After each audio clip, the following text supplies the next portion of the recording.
Chers internautes, bonjour, bonsoir. Nous sommes aujourd'hui sur la TV Kamasphère. Nous allons interviewer un artiste qui revient d'Éthiopie, c'est le frère Brahane Selassie. Nous avons déjà ici à Kamasphère interviewé un certain nombre de militants Rastafari, notamment des artistes, et que nous sommes dans une continuité de ce travail-là parce que nous pensons que nous sommes ici dans la diaspora et précisément là où se trouvent les fils et les filles des Africains déportés dans une phase de reconstruction identitaire. Parce que aujourd'hui, notre revendication principale, c'est la reconnaissance de nous autres Éthiopiens, de nous autres Africains, ici, dans ces départements, comme en Amérique, comme nos frères en Amérique, qui sont des Africains américains. Nous voulons que les élus, les personnalités qui sont chargées de représenter notre peuple, puissent affirmer et réclamer haut et fort que dans le cadre de la citoyenneté française, nous soyons reconnus comme des Africains martiniquais, Africains guadeloupéens, et Africains guyanais. Bon, je vous demande, mon frère Brané, d'abord, je te demande de te présenter en tant qu'artiste et aussi de nous faire un petit peu, de nous brosser un petit peu un panorama de ton voyage, puisque tu reviens en Éthiopie, ce que tu as vu, etc., etc. Je crois que ça intéresse beaucoup les internautes et notamment le public de la diaspora. Hey! Kaka j'ai dit fait. On est tout ça qui mauvais. Puja! C'est le gars là j'ai pour m'a gâché du feu. Là j'ai lui dit non pour m'a gâché du feu. Pas non moi m'a gâché du feu. Non de Jaja m'a gâché du feu. Non de Canel m'a gâché du feu. Oh non du puissant m'a gâché du feu. Pas non moi m'a gâché du feu. Là j'ai lui dit non pour m'a gâché du feu. Pour le fossile on louche on volait à Chamaï. Niveau pédophile qui a violé li mamaï. On aussi au cas physique li mamaï. Change bouche qu'à la j'ai pour mon lait li mamaï. Le café business organe li mamaï. Lycée pour ça m'a craché du feu. À cause de tout ça m'a craché du feu. Lycée pour ça m'a craché du feu. C'est le gars là j'ai pour m'a craché du feu. Là j'ai lui dit non pour m'a craché du feu. Faut pas que non moi m'a craché du feu. Oh non de Jaja m'a craché du feu. Non de Canel m'a craché du feu. Oh non du puissant m'a craché du feu. Faut pas que non moi m'a craché du feu. Là j'ai lui dit non pour m'a craché du feu. Les conquérants, les colonisateurs, tous ces mondes là c'est des fucking gangsters. Tous ces mondes là c'est des menteurs, voleurs, calculateurs, manipulateurs. À cause de yon le monde qui a souffert. Yon a pété bombe ça fait mon père. 10 autres pères, moi même pas père. Pour ma tomique là pas qu'à faire moi père. C'est le gars là j'ai pour m'a gâché du feu. Là je lui dis non pour m'a gâché du feu. Pour ma gueule non moi m'a gâché du feu. Oh non de Jaja m'a gâché du feu. Non de Canel m'a gâché du feu. Oh non de Christian m'a gâché du feu. Pour ma gueule non moi m'a gâché du feu. Là je lui dis non pour m'a gâché du feu. Eh bien, tout d'abord, bonjour et Macandal, bonjour toute l'équipe aussi. Et pour moi, c'est un plaisir d'être là parmi vous et par toute l'équipe aujourd'hui et puis de partager mes pensées et me faire connaître aussi. Et voilà, je me présente, comme tu l'as dit, Volcan Brahane Selassie. Je suis artiste reggae dancehall. Mon but ici c'est de parler de moi, ma façon de voir les choses et présenter mon album aussi et parler de la question culturelle. Par rapport à ton voyage en Éthiopie, qu'est-ce que tu peux nous dire aujourd'hui que tu reviens ici à Martinique? C'est que du bon. Pour moi, tout l'Éthiopie à la base, c'est une fierté pour nous, nous les frères déportés qui avaient perdu toute forme de dignité, d'identité. L'Éthiopie, c'est le seul pays au monde qui n'a jamais été colonisé. Et l'Éthiopie pour tout, je dis pas seulement les Rastas, de tous les gens qui ont une conscience, qui cherchent la vérité. Moi, c'est une terre... Disons les Africains. Nous sommes tous des Africains. Le berceau de l'humanité, c'est Mama Africa. Oui. Et pour moi, c'est important d'aller vers l'Éthiopie, faire un petit pèlerinage et pour pouvoir se ressourcer, grandir et voir de notre propre yeux le seul pays au monde qui n'a jamais été colonisé, dont l'histoire biblique est très très longue, très très ancienne, excuse-moi, et dont le dernier empereur est assis sur le trône du roi David. L'empereur Haïlé Sélassié, la lignée de David, on peut remonter sa dynastie, c'est très très long. Et c'est un pays qui sont très très croyants, ce sont les seuls juifs qui ont reconnu le Christ, c'est les juifs Falacha à la base qui ont reconnu le Christ. Et comme je disais à la base même, c'est l'empereur, Sa Majesté Haïlé Sélassié est venu pour nous montrer, pour nous donner une dignité, pour nous donner aussi nous faire voir qu'on a un respect et pour qu'on puisse sortir de cette tutelle, cette domination, cette complexe d'infériorité et nous donner une fierté. Et pour moi, quand je regarde l'Éthiopie, ça me relève, voilà. Oui, mais bon, tu as parlé des Juifs éthiopiens, des Falachas, mais nous y reviendrons, mais je rappelle qu'effectivement, l'Éthiopie, c'est une grande nation chrétienne orthodoxe. Et je pense qu'il faut souligner cet aspect-là, voilà. Parce que, disons, le christianisme orthodoxe a ses racines en Orient et en Afrique, et dans l'actualité aussi. Je dirais orthodoxe éthiopien. Oui, il y a orthodoxe, les orthodoxes, mais orthodoxes éthiopiens, c'est très particulier. Oui, mais je parle de la religion chrétienne orthodoxe en général, puisque nous avons un rôle très important joué par le patriarcat de Russie, qui fait des efforts considérables en ce moment pour protéger les chrétiens orthodoxes d'Orient, qui sont menacés par différentes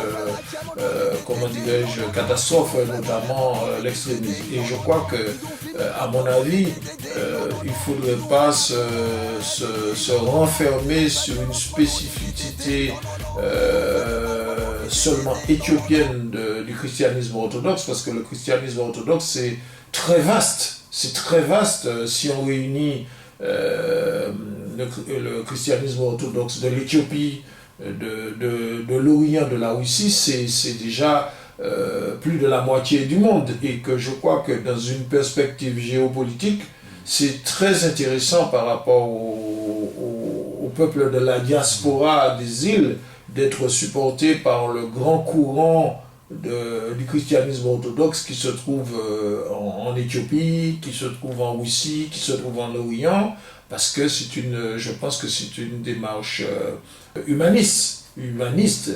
Et donc, nous y reviendrons, mais par rapport à l'Éthiopie, ce qui est intéressant, c'est qu'il y a un retour aux sources. Et nous avons, et je vais te questionner là-dessus, nous avons, je crois que c'est l'un des seuls pays africains qui a réservé un espace qu'on appelle Chachamani pour accueillir les fils et les filles des Africains déportés. Donc, est-ce que tu peux nous parler de ton approche là-bas en Éthiopie de Chachamani? Qu'est-ce qui se passe là-bas? Quelles sont les actions qui sont menées par les Antillais qui sont rapatriés dans leur première patrie, je veux dire, l'Afrique? Et bon, je sais qu'il y a des personnalités qui font des actions caritatives comme Raskabinda, qui est d'origine caribéenne. Donc, est-ce que tu peux nous parler de tout ça, ce qui se passe à Chachamani? D'abord, je voulais souligner par rapport au truc orthodoxe, on a parlé d'orthodoxe, mais parce qu'on devait parler d'Éthiopie, oui. D'Éthiopie, du christianisme orthodoxe. Oui. Mais je ne veux pas vraiment faire comme si, comment dirais-je, pas seulement les chrétiens orthodoxes qui sont sérieux, l'Éthiopie n'est pas seulement réservée. Oui, il y a d'autres communautés, il y a des communautés musulmanes aussi. Tous les gens qui cherchent la lumière. Oui. Parce que il ne faut pas qu'on nous limite à seulement Rasta, à seulement christianisme orthodoxe. Oui, il y a d'autres communautés. Notre but, notre but c'est atteindre l'harmonie et vivre en harmonie avec tous les êtres vivants, et que ce soit les humains, les animaux, les plantes, que notre but sincèrement c'est de vivre et c'est d'atteindre cette hauteur-là, et parce que nous sommes liés à la création, et c'est seulement quand on sera en harmonie. Et étant donné qu'il y a beaucoup de frères en Éthiopie qui font cette démarche-là sur eux, ils ne sont pas forcément orthodoxes, mais c'est chercher la lumière, chercher la vérité. Et c'est ça le principal. Et pourquoi l'harmonie? Parce que c'est l'harmonie qui permet à l'homme d'atteindre cet état de bonheur, de bien-être que tout le monde cherche à atteindre. Ce qu'on appelle la béatitude, la plénitude, l'épanouissement. Faire un seul avec l'univers, faire un seul avec Dieu. C'est ça le but réel. Peu importe la religion de la personne, c'est ça le but réel. Et pour revenir aussi, ça nous permet aussi de combattre toutes ces forces-là qui nous empêchent de nous épanouir. Ce qu'on appelle la malveillance humaine, l'égoïsme humain, l'intolérance, ce qu'on appelle aussi cette forme de discrimination, ce qu'on appelle aussi cette forme de domination de l'homme sur l'homme, ce qu'on appelle aussi cette forme de manipulation qui a donné naissance à ces régimes inhumains qu'on appelle l'apartheid, qu'on appelle toute forme d'esclavage qu'on a subi, parce que maintenant on subit la domination en tant que peuple colonisé. Alors notre rôle c'est de combattre ça où qu'elle soit, quelle qu'elle soit, peu importe que ce soit ne serait-ce le meilleur de notre ami ou notre frère qui est habité par ces forces de domination, on se doit de combattre cette force-là. Et maintenant, et peu importe la race, la religion, la culture qui occupe ces forces-là, on se doit de lutter et de lutter, mais sans pour cela tomber dans la même haine que les autres. Et Sa Majesté impériale nous a enseigné, notre visionnaire aussi, Aimé Césaire nous a enseigné aussi comment faire sans pour cela tomber dans la même haine que les autres. Comme je suis artiste, mais mon but c'est divulguer des messages d'amour, de paix à ceux qui veulent entendre aussi, parce que ne force personne, à ceux qui veulent entendre, et aussi de comment combattre ces forces-là par des manifestations. Il ne faut pas être hypocrite. Il y a beaucoup d'entreprises qui soutiennent ces politiques. Ces politiques ignorent de ça. On peut les boycotter sans pour cela tomber dans la guerre. Et on peut rallier l'opinion mondiale à notre cause aussi, sans pour cela tomber dans la guerre. Et tout ça, c'est spirituel. Un homme ne peut pas se permettre de dire qu'il aime Dieu, il est avec Dieu qui est le plus grand, et se permettre de se soumettre, de se rabaisser, et ne pas se laisser traiter avec égalité, et laisser l'autre le dominer comme s'il est supérieur à lui, et que lui il est inférieur. Aucun homme qui est digne de Dieu, digne du message du Christ, ne doit pas se soumettre à toute forme de domination, à toute forme de tremblement de peur et d'albinisme et d'esprit que je trouve qui sont ignobles, inhumains. Oui, c'est une démarche spirituelle qui est intimement liée à la culture, la civilisation africaine, parce que il n'y a pas d'Afrique sans spiritualité, et justement dans notre approche de l'Afrique, nous essayons d'apporter cette complémentarité à ceux qui ont mal compris l'Afrique, qui ont une vision matérialiste, qui ont une vision, cette vision de, comment dirais-je, qui est bien sûr héritée de l'éducation nationale. Parce qu'il faut se rappeler que l'éducation nationale a pris en charge la formation d'une élite qui, on peut se poser la question, est-ce qu'elle était compétente et qualifiée pour accompagner l'évolution de ce peuple-là depuis ses origines, son arrivée ici et son insertion dans la société, puisque l'éducation nationale était chargée précisément de combattre la spiritualité, c'est-à-dire en combattant la spiritualité, elle combattait notre identité africaine, et elle a formé un certain nombre d'élites, d'intellectuels qui ont été imprégnés de cette éducation, on peut dire contre-initiation par rapport à notre culture africaine, et qui se sont fourvoyés par rapport à l'orientation de la société, et qui en fait ont œuvré pour désafricaniser la conscience par rapport à différentes réalités, puisque nous étions confrontés à un apartheid social et que nous avions une bourgeoisie de l'élite qui avait peut-être un complexe d'infériorité ou de supériorité par rapport à la race blanche et qui voulait s'insérer dans l'ascenseur social en abandonnant la culture africaine. Et on peut dire que cette élite a été formée, une élite supplétive formée pour justement faire un travail de désafricanisation de la conscience, désafricanisation de la culture, et ça a créé ce qu'on peut appeler un reniement d'intellectuels fugitifs de leur africanité qui ont fondé la créolité. Ça veut dire que la créolité, nous ne sommes pas des créoles, puisque les créoles c'était des béquets, et on a voulu effectivement nous inculquer une fausse vision de notre identité, et donc on pense qu'il faut revenir à la raison, il faut revenir à la raison, puisque on ne peut pas parler de culture africaine sans parler de spiritualité, parce que la spiritualité est inhérente et inséparable de la culture africaine. C'est encore une preuve, puisque en tant qu'artiste et un représentant aussi de l'africanité éthiopienne, tu viens nous confirmer ta vision spirituelle de la société, de l'homme, du monde. Donc ça veut dire que nous sommes dans le vrai. Mais puisque justement il nous faut parler de Shashamane, j'insiste sur le fait que il faut une rupture culturelle avec le passé assimilationniste, le passé de complexe infligé à toute une population, à différentes générations. Il nous faut revenir à notre identité. C'est pour ça que à Camasphère, nous préconisons, comment dirais-je, ce débat sur le retour à cette identité, et que ce sont maintenant à nos représentants, ce sont aux élus, ceux qui ont la parole au niveau des collectivités, de les mettre au pied du mur, puisqu'ils prétendent représenter ce peuple-là, qu'ils commencent d'abord à défendre ses valeurs identitaires, et qu'ils aient le courage de réclamer haut et fort devant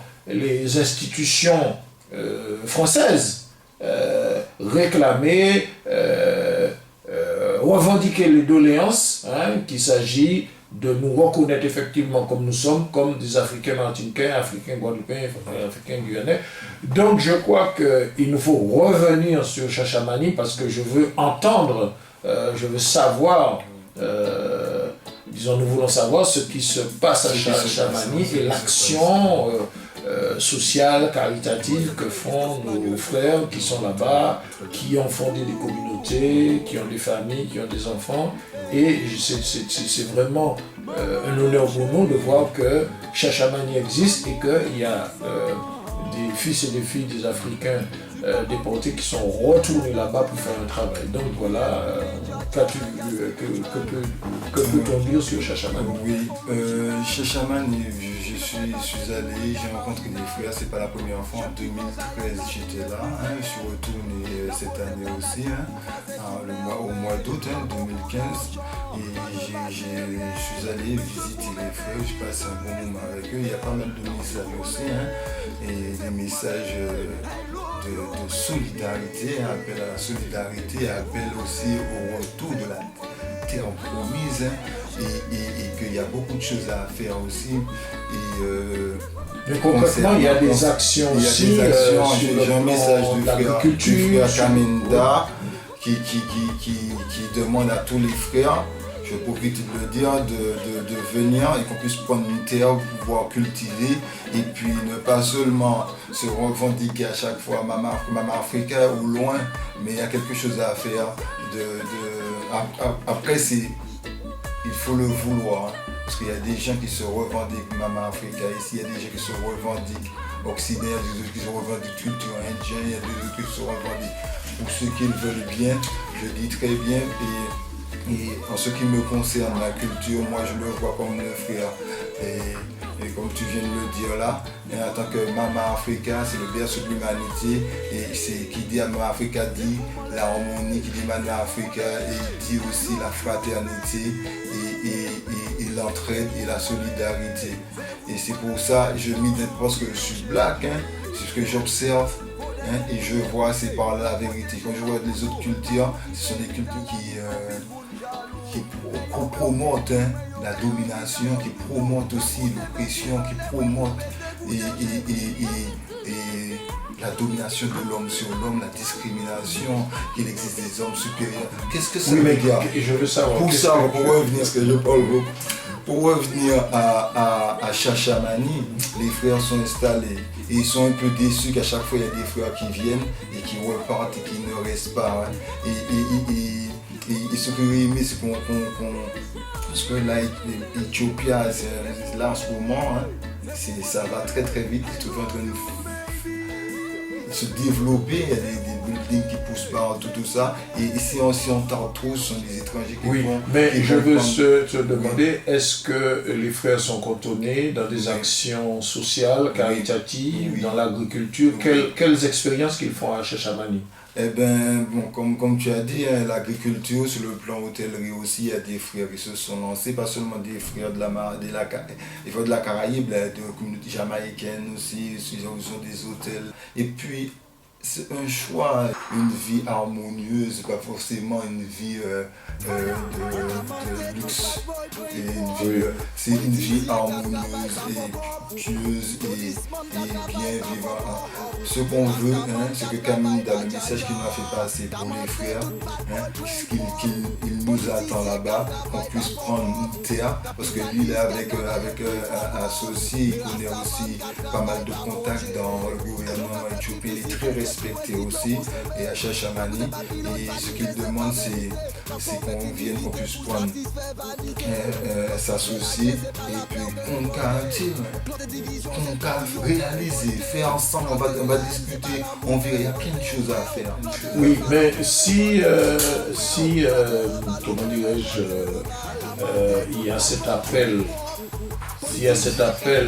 justement du frère Kabinda qui se trouve en Éthiopie pour que ces frères de la Caraïbe, notamment de Martinique, Guadeloupe, Guyane, puissent venir pour prolonger l'expérience qu'il est en train de faire, il faudrait quand même qu'il y ait des structures d'accueil.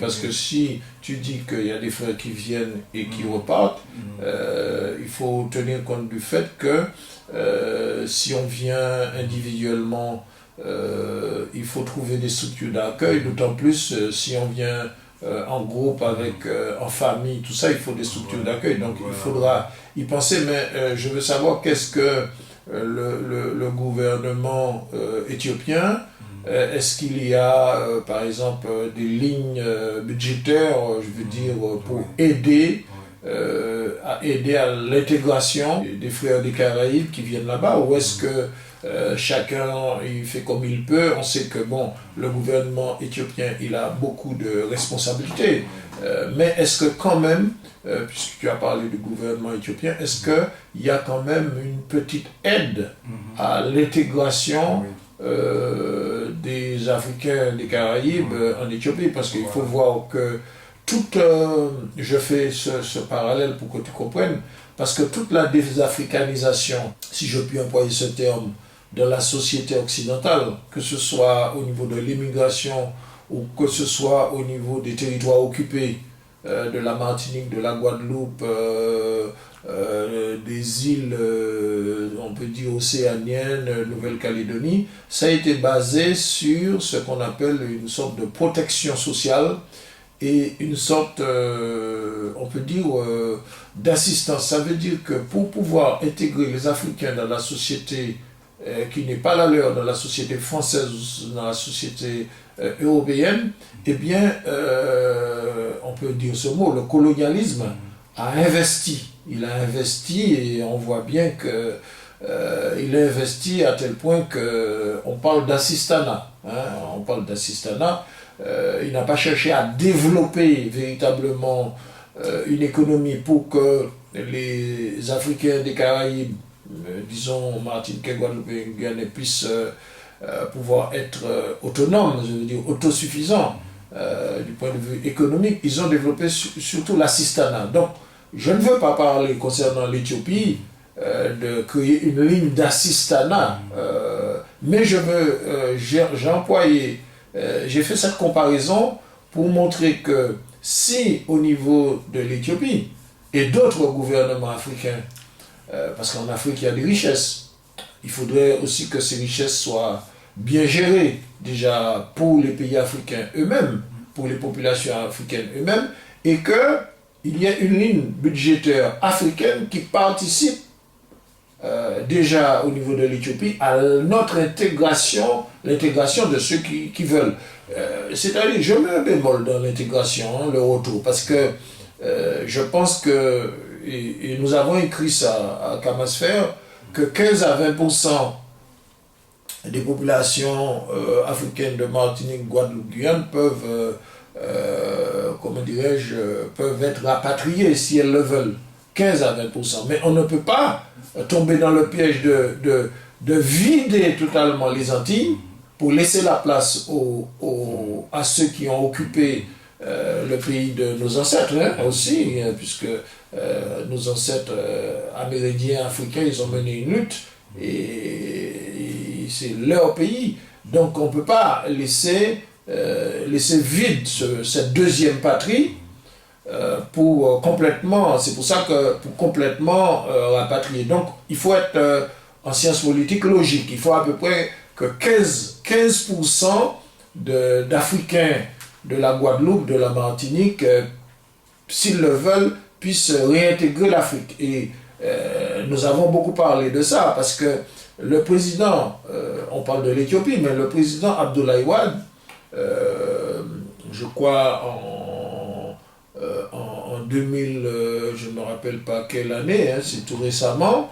lorsqu'il était au pouvoir, et lors de la catastrophe d'Haïti, il y a eu le tremblement de terre, il a dit effectivement que les Africains, et le Sénégal en premier, étaient partants pour accueillir les Haïtiens qui veulent revenir dans leur terre natale, qui est donc l'Afrique.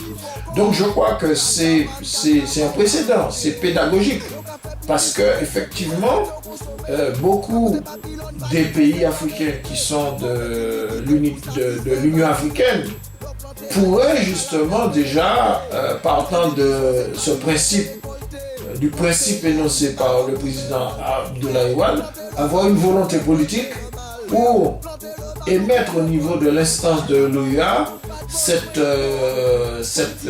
on peut dire cette possibilité pour que les Africains, un pourcentage d'Africains des Caraïbes, les Américains ont déjà fait le déplacement parce qu'ils ont créé, je crois, il y a eu le Libéria. Le Libéria a été créé par des Africains américains, des Afro-Américains. Il y a eu la Sierra Leone.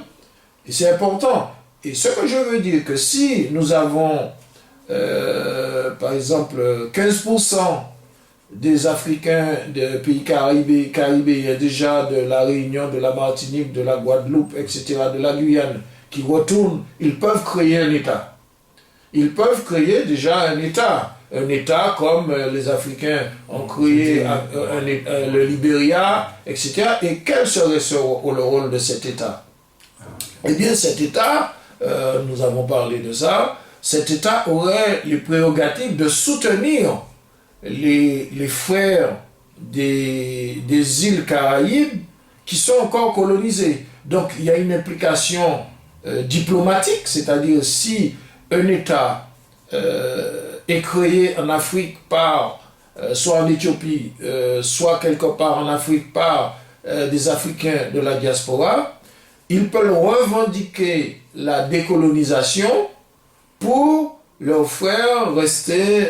Donc ça donnerait un coup de pouce aux nationalistes locaux qui sont encore colonisés, mais aussi ça épargnerait les gouvernements d'Afrique d'être dans une complication diplomatique, parce que on sait bien que les gouvernements de l'Afrique ont des relations diplomatiques avec la France, mais ils seraient un peu gênés aux entournures, puisque la situation n'est pas encore prête de réclamer, comment dirais-je, l'autodétermination sans que les choses bougent, je veux dire sur place, en Martinique, en Guadeloupe, en Guyane. Mais si cette demande vient d'un État, un État constitué par des Africains caribéens en Afrique qui revendiquent, donc ça va, je pense, ça va dédouaner un petit peu, si je puis dire, puisque ce sont des Antillais, disons, qui ont formé un État en Afrique, qui réclamaient pour leurs frères des Antilles, de la Martinique. Donc ce serait, bon, si on peut même aller beaucoup plus loin, parce que, puisqu'on parle d'État, de logique, on rentre un peu dans cette logique, nous avons Cuba. Cuba est intervenu au secours des frères africains au moment de l'apartheid, puisque tu as parlé de l'apartheid, pour aider le mouvement de Nelson Mandela à se libérer de l'apartheid. Il a aidé aussi l'Angola. En Cuba, c'est un gouvernement caribéen, un gouvernement où il y a, les Africains sont nombreux à Cuba. Donc, je veux dire que ça peut aller même au-delà de la démarche diplomatique pour un État des Caribéens en Afrique. Il pourrait faire comme Cuba, aider, je veux dire, potentiellement à la libération aussi de la Martinique, de la Guadeloupe, de la Guyane. Donc j'extrapole un petit peu pour montrer que la démarche de l'Éthiopie, déjà d'accueillir à Chachamani des Antillais qui sont là, qui vivent, qui font des actions sociales, des actions caritatives, est très importante. Donc l'exemple éthiopien, comment dirais-je, lié au vœu du président Abdoulaye Wade d'accueillir des Antillais en Afrique, et je rajoute que ces Antillais puissent fonder des États comme le Libéria et comme la Sierra Leone, ça donnerait véritablement un coup de pouce considérable au mouvement de la décolonisation. Et je crois qu'il faut envisager ces situations, parce que nous sommes dans une réalité géopolitique dans le monde qui se transforme très très rapidement, puisqu'on voit maintenant la Russie, je reparle de la Russie, puisque c'est une puissance importante du christianisme orthodoxe, qui est une puissance qui est en train de remettre le monde à sa place, de manière à ce que ce monde ne soit pas dominé par le nouvel ordre mondial, et qui a rejoint, la Russie orthodoxe a rejoint non seulement les pays du tiers-monde, auxquels les pays de la Caraïbe comme l'Alba, comme Cuba, comme Venezuela, comme beaucoup d'autres pays dont la Syrie, l'Iran, l'Irak sont parties prenantes, mais la Russie a créé un concept qu'on appelle l'Eurasie. Elle demande à l'Europe occidentale de revenir à ses sources chrétiennes, pour sortir justement de l'emprise du carcan, du matérialisme, du nouvel ordre mondial, de la domination des oligarchies qui ont complètement, comment dirais-je, dénaturé l'Europe occidentale. Et on peut dire aujourd'hui même, puisque les nationalistes européens et français parlent, l'Europe est colonisée par les oligarchies du nouvel ordre mondial. Et la Russie est très importante puisqu'elle appelle les pays de l'Europe occidentale à intégrer l'Eurasie. Et que nous parlons sur le plan idéologique de concept Afro-Eurasie, puisque comment dirais-je, le concept euro-asiatique, parce que l'Afrique est liée à l'Asie. Hein, et tout ça, c'est, comment dirais-je, ce sont des perspectives de transformation, d'évolution du monde qui nous met en face d'une réalité nouvelle où nous, les Africains, nous devons réfléchir, hein, Et je crois que pour revenir à cette démarche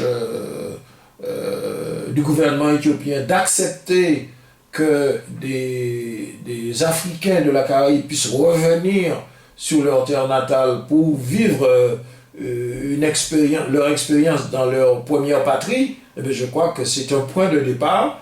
Et c'est pour ça que je suis particulièrement attaché à Rastafari, en ce sens que il y a des liens historiques, parce que je suis black muslim, et je rappelle encore, puisque tu parlais de l'Éthiopie, le prophète de l'islam, il a été accueilli par le négus éthiopien lorsqu'il était persécuté, ainsi que ses fidèles, et c'est l'Éthiopie qui a été le berceau de refuge et de protection des musulmans. Et c'est pour ça que, comment dirais-je, l'Éthiopie, c'est un pays de tolérance religieuse, comme tu l'as dit tout à l'heure. Et je crois que cette émission est importante parce que elle nous permet de faire ressurgir ces valeurs spirituelles qui sont de l'Afrique, qui sont de l'Éthiopie, parce que l'Éthiopie c'est le berceau de l'humanité. Hein. On dit que l'homme vient d'Éthiopie, mais c'est aussi, oui, un berceau de la tolérance spirituelle qui doit nous faire réfléchir par rapport à la société aujourd'hui. On voit de l'extrémisme, par exemple, on voit, il faut parler aussi de l'actualité, on voit au Nigeria, il y a des extrémistes qui sont manipulés, qui massacrent leurs propres frères africains. C'est catastrophique. Donc, la vision de l'Éthiopie nous redonne une vision de ce qu'est l'Afrique, c'est-à-dire c'est un berceau de l'humanité, c'est un havre de tolérance, et que je crois que ta rencontre aujourd'hui dans cette interview nous permet de développer tout ça, et c'est très important. Mais pour continuer l'interview, je voulais que tu me parles un peu de ta carrière d'artiste, ce que tu fais, ce que tu as déjà fait en tant qu'artiste par rapport à ta musique, puisque je crois que tu es un artiste du reggae dancehall. Donc voilà. Ça me fait plaisir de t'entendre parler, discuter longuement. Oui, je voulais revenir, étant donné que voilà, tu as bien précisé, je suis artiste, hein, je ne suis pas politicien, je suis un artiste et avec la vision d'artiste, et je suis humaniste aussi. Et concernant la politique de l'Éthiopie, les rapports avec les gouvernements, c'est plutôt la fédération World Federation, et ils sont plus spécialisés sur ça que moi. Moi je parle avec ma petite connaissance en tant que l'expérience que j'ai vécue par rapport à mon voyage, et puis en tant qu'artiste et en tant que personne qui vit dans l'harmonie, qui cherche l'harmonie, qui cherche la vérité. Voilà, concernant la musique c'est pour véhiculer des messages d'amour, de paix, hein, que j'utilise la musique. La musique, bien que c'est un moyen, comme tout le monde sait, la musique nous vide un peu, libère de ce qui nous encombre, hein. Le stress, tout ça nous permet de nous amuser, mais la musique aussi c'est un moyen de véhiculer des messages, et c'est pour ça que j'utilise la musique. Concernant ta spécialité, quel type de musique oui, mais je voulais revenir aussi, hein, le type de musique qui parle d'amour, de paix, de joie, de reggae dans le sol, ça permet d'exprimer un peu. Moi, le reggae dans le sol aussi permet d'exprimer des pensées, de partager des messages. Concernant l'occupation, tout ce qui est des politiques comme ce qu'on est en train de vivre là, quand on a dit départementalisation, mais on voit plus que c'est une colonisation qu'autre chose, et comme tu parlais de créer un état, tout ça, je voulais dire que c'est pas une question de haine, hein, contre de telle ou telle race ou de telle ou telle religion, c'est pas une question de haine, c'est une question de dignité et de respect. Pourquoi une question de dignité et de respect, hein? Un homme ne peut pas se dire homme, hein, et vivre sous tutelle, demander l'autorisation à chaque fois, et qui dit on parlait de culture, c'est pas de politique, mais quand on regarde culture, c'est deux cultures différentes. On aurait été une culture, la culture occidentale et la culture comme ça. C'est pas qu'on est machin, mais il faut toujours nous imposer. Si on était comme eux, qu'on avait les mêmes cultures, l'intégration serait faite naturellement. Et c'est pas de leur faute. Quelque part, ils nous imposent leur culture comme c'est eux qui gouvernent et c'est qui veut dire que on ne peut pas s'intégrer à leur culture. On respecte leur choix. Oui. Qui dit colonisation dit domination, soumission. Mais il faudrait qu'ils respectent aussi. Voilà, attends. Oui, c'est ça que je vais arriver. Qui dit colonisation dit maître serviteur. Et qui dit colonisation aussi, et nous imposer leur culture, qui dit perdre notre culture, notre tradition, même notre identité. Qui veut dire que nous, et ça crée une complexe d'infériorité, ce qu'on est en train de vivre là. Si on n'a pas le style occidental ou bien cheveux défrisés, on se sent pas bien. Et même que les gens voient Rastafari, voient la barbe et tout. Et parfois ils sont effrayés, parfois ils ont le mépris. Pourquoi? Parce qu'ils ne comprennent pas, ils ne voient pas plus loin que ce qui frappe les yeux. Parce que dans leur conscience même, l'homme idéal, la femme idéale, c'est la femme qui ressemble à l'Occident. C'est pas de leur faute. Je condamne personne. Je juge personne. Bien. Ce que moi, personnellement, je parle en mon nom, c'est un peu plus de respect, un peu plus de dignité, un peu plus d'égalité. Ne pas, et ce qu'ils ont créé, cette déclaration des droits de l'homme universelle qui relève aussi de la Bible, qui relève aussi des vraies valeurs et qui respecte pas, qui est en train de violer cette loi-là. Nous, on se doit de se battre, de lutter à travers la musique. Je lutte, je me bats contre toutes ces formes de domination, d'exploitation, mais sans pour cela sombrer dans la même haine que les autres. Et pour cela, il faut faire preuve de beaucoup de sagesse pour voir, parce que sinon on risque de tomber dans cette politique et dans cette truc ignoble, inhumain qu'on appelle la discrimination, qu'on appelle le racisme, qu'on appelle toute forme d'émotion, de force négative. On ne veut pas tomber dans ça. Oui. C'est pour ça que je termine. À travers la musique, c'est ce que c'est de véhiculer des messages de paix, de sagesse et d'harmonie. Est-ce que tu peux nous parler, parce que peut-être que des auditeurs, des internautes peuvent vouloir se brancher sur tes albums. Est-ce que tu peux orienter, comment dirais-je, l'internaute ou l'auditeur sur quelques albums qu'il peut trouver sur ton site internet? Est-ce que tu peux parler de ça? Bon, comme tu dois revenir ici, on va conclure sur tout à l'heure, après sur les conseils aussi que tu peux donner à la jeunesse, pour justement, parce que pour leur promotion dans le domaine qui t'intéresse, c'est-à-dire la musique, parce qu'il y a beaucoup de jeunes qui sont intéressés.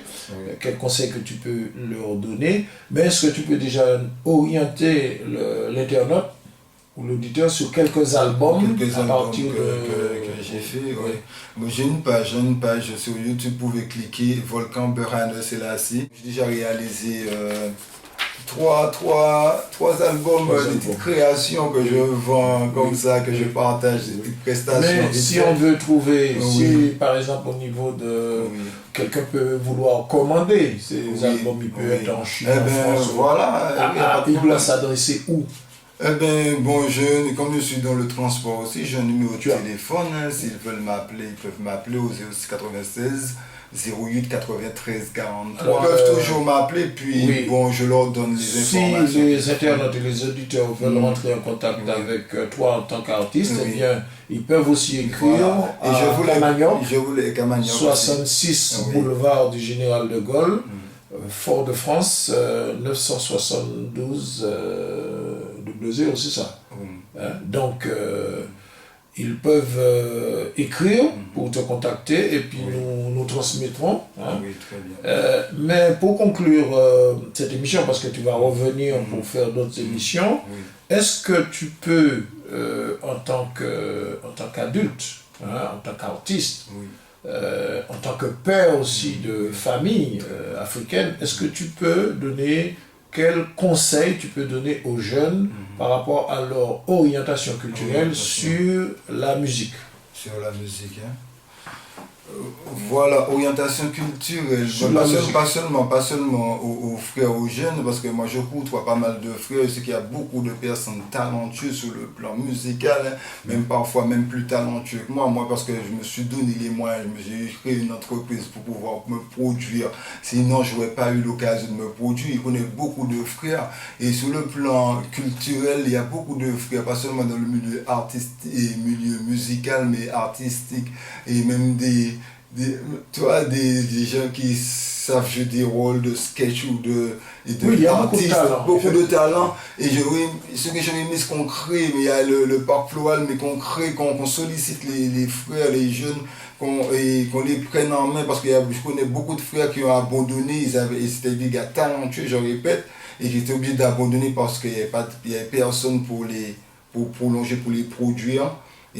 Et là, en ce moment-là, il y a le Studio Pen, je profite de dire, avec Benjamin et Turtle. Ça se trouve du côté de Côte-Bellevue, là, après le Squat Hotel, Fort-de-France.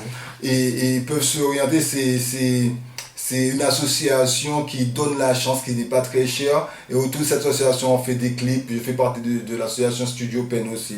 Et que je salue vite fait. Concernant le conseil, je veux dire aux gens de la politique, les politiciens, c'est de créer et d'aller, pas seulement quand il y a des élections, il faut essayer de voir les frères, mais c'est d'aller et solliciter les frères, leur mettre en place parce que sur le plan artistique, on est il y a beaucoup d'artistes en Martinique, et avant qu'ils se découragent, de les solliciter, de réaliser des trucs avec eux. Oui. Concernant les forces qu'on doit s'associer avec, qu'on doit faire équipe avec, ce que je veux dire, je sais que c'est pas facile parce qu'on vit dans un système, il y a beaucoup de manipulation de conscience, il y a beaucoup de trucs que ça. Ouais. Je suis passé par là, je sais que et je ne me suis pas transformé du jour au lendemain, j'ai eu pas mal d'expériences aussi qui a fait, c'est grâce à Dieu je suis là aussi. Et concernant la conscience, la bonne conscience, ouais, et ce que je fais passer comme message, j'aimerais faire passer comme message, c'est que l'hostilité, la malveillance humaine, toute la domination de l'homme contre l'homme n'est pas la vérité. Et que tout ça, ce sont des mensonges, des forces qui essaient de nous habiter pour essayer de nous tenir vers le bas, nous empêcher de nous élever. Et que si on regarde bien, tous les gens qui ont procédé comme ça, ils ont échoué. Adolf Hitler a procédé comme ça, il a échoué. Napoléon a procédé comme ça, il a échoué. Ils ont essayé de maintenir le monde dans l'esclavage, ils ont échoué. En Afrique du Sud, ils ont essayé de procéder comme ça par les peuples supérieurs, les peuples inférieurs. Tant que ça va exister, le monde ne connaîtra pas la paix. N'essayez pas d'imiter les frères. C'est tous ces gens qui essaient de vous faire croire que c'est la domination. Tout ça, c'est vrai mensonge. Et toutes ces forces-là nous empêchent de nous épanouir, nous empêchent d'atteindre cette plénitude, ce bien-être, cette paix intérieure-là que tout le monde cherche à atteindre. Alors c'est ce message-là que je mets, et à travers la musique aussi. Et bon, je ne suis pas là pour juger parce que les gars, ils chantent ce qu'ils vivent, ouais. Mais le monde est déjà il y a déjà trop de violence pour chanter de la violence, ouais. On cherche pas la violence vient à nous tout seuls, alors c'est pas la peine de faire beaucoup de pub pour la violence. Même si c'est ça qu'à vivre, mais essayez, check des méditations, ouais, et puis ça, encourager, parce que vous vivez ça, mais il y a les petits qui regardent, ouais, et il faut qu'on soit une lumière pour les petits qui viennent derrière. Et sinon, ça ne va jamais s'arrêter, ça ira de pire en pire. Moucher en lumière, pas moucher l'obscurité, pas moucher et la haine, pas moucher c'est là, ouais. Mouture en lumière. Mais ça ne veut pas dire qu'il ne faut pas être juste. Être dans l'harmonie, ça ne veut pas dire qu'il ne faut pas être juste. Être dans l'harmonie, c'est être juste envers tous ceux qui essaient de nous opprimer, nous oppresser. C'est être juste, leur dire que, frère, check corps, ça n'est pas bon ce qu'on fait là. C'est pas un bon style qu'il a. Et on doit se défendre, de lutter, de résister devant toutes les forces qui essaient de nous maintenir vers le bas, nous faire plonger dans le tremblement, la peur, complexe d'infériorité, la servitude, toutes ces forces-là. On se doit de lutter, de résister, mais sans pour cela tomber dans la même haine que les autres. Mais on se doit se défendre, de lutter, mais dans le bon sens. Ouais. Oui, eh bien, Oui. je te remercie, le frère Brané et Brané Selassie. Brané Selassie. Oui. Et je retiens que tu as mis, comment dirais-je, en exergue la nécessité pour que les responsables, hein, les élus puissent se pencher sur les besoins Oui. des artistes. Oui. Et que là aussi il y a un effort à faire parce que, comme tu vois, il manque des structures d'organisation et de promotion des artistes. Je vous regarde par exemple à Cuba, bien sûr Cuba c'est un pays indépendant, mais là il y a un effort considérable pour promouvoir les artistes. Et donc je rappelle aussi que tu as, comment dirais-je, créer déjà des albums et que les internautes pourront te contacter parce que tu as donné le numéro Ouais, de ils téléphone. peuvent aller visiter la page, Oui. même me laisser des messages, hein, Oui. parce que sur cette page-là, ils Oui. peuvent laisser. Et aussi, des- Camasphère, nous Ouais, pouvons voilà, aussi voilà, Camasphère être, aussi. comment dirais-je, réceptionnaire. Oui. J'ai dit réceptionnaire pour des demandes, hein, par rapport à toi, hein, par rapport à ton travail artistique. J'ai donné l'adresse 66 boulevard du Général de Gaulle, Fort-de-France, et nous te transmettrons. Eh bien, chers internautes, hein, chers auditeurs, bonjour, bonsoir, nous sommes sur Internet. C'était une interview de Brané Selassie, qui, bien sûr, vous le reverrez sur Camasphère prochainement. Merci beaucoup et à bientôt. Eh bien, merci Macandal, Ouais, Chebe Fossa Baladji, et puis merci à tous Ouais. ceux qui nous ont écoutés, qui nous regardent là, et puis voilà. Quand cesserons-nous d'être ce jouet sombre au carnaval des autres? Quand cesserons-nous? Oh Dia. Yo te yaomé, nous pas te yaomé. Aman laomé, et nous fait yo trembler. Nous te des milliers, qu'à manifester. Pour plus liberté, pour plus dignité. Génocide pour les connes, tout le monde a contaminé. Ils ont empoisonné la terre pour empêcher nous planter. Et tout ça nous qu'a mangé sorti d'un pays étranger. En l'autre moyen encore couper ça bien contrôler nous. En bonne profiter pas qu'arrêter de commander nous. Ça n'y passe 500 ans, c'est mais c'est qu'à exploiter nous. C'est mais c'est pas maman nous, c'est mais c'est pas papa nous. L'aura décidé pas nous comme si nous c'est des petits bébés. Nous t'es yaomé, nous pas t'es yaomé. Avant l'armée, et nous fait yo trembler. Qu'à manifester pour plus liberté, pour plus dignité. Quand oublier 2009, t'es armé, pas t'es armé. Et nous faisons qui chiller, et nous faisons déplacer. C'est bon Dieu nous qu'a prié, puis la foi nous qu'a marché. Là nous prenons lever, rien pas qu'à arrêter nous. Oui, on est rassemblés, oui, on est prêt à lutter. Pour les enfants oppressés, les opprimés du monde entier. Non, on va pas bouger, tant que ça va pas changer. Libérons-nous de toutes ces forces qui nous tiennent prisonniers. Nous t'es armés. Nous pas t'es armé, avant l'armée, et nous fait yo trembler. Nous t'es des milliers, qu'à manifester, pour plus liberté, pour plus dignité. Une petite pensée pour les enfants du monde entier, et surtout les enfants des pays défavorisés, qui n'ont pas à manger, même pas de quoi s'habiller. Ces petits innocents qui meurent tous les jours par milliers. Plus de paix, plus d'amour, plus de fraternité. Il est temps de se lever, il est temps de se rassembler. Car le monde est en péril, il court un très grand danger. Unissons-nous dans l'amour pour sauver l'humanité.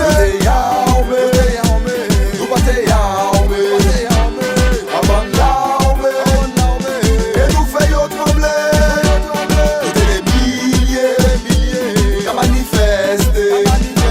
Pour plus liberté, pour plus dignité.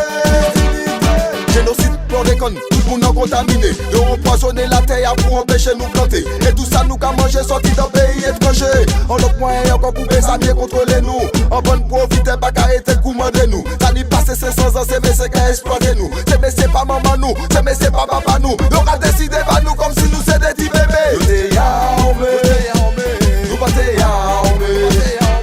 Avant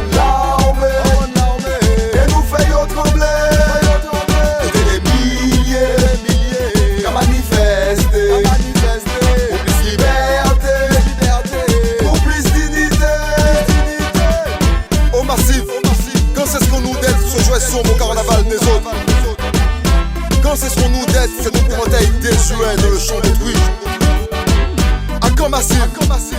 À quand mon frère? À quand?